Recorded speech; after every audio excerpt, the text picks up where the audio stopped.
Hello, traders. FX Pip Collector here. Today is Thursday, October 23rd, and this is my analysis for the Euro US dollar, and we're on the daily time frame.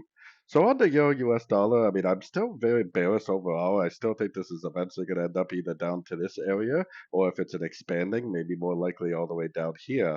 Now, it doesn't mean that we might not get a little bit of a pullback on sort of time frames, but I still think that the daily is pretty clearly going down.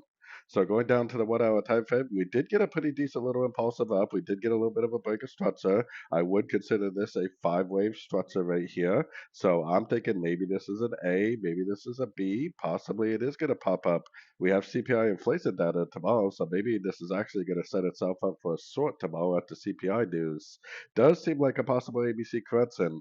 For me personally, as a trend trader, I'm probably not going to try to trade this wave C to the upside because wave C's, counter trend wave C's, are very unreliable, meaning that you could possibly go long, it goes up a little bit, and then just shoots right down because the higher time frames are in a downtrend. So for me personally, I'm only trading with the higher time frame trend, which is still down. Whether it goes up and does this or not, it doesn't really matter to me because either if it does that or if it does this, I'll be ready to go short for the continuation of the downtrend. So anyways, don't forget to check out my website linked over here in the corner. And as always, thank you for watching and happy trading.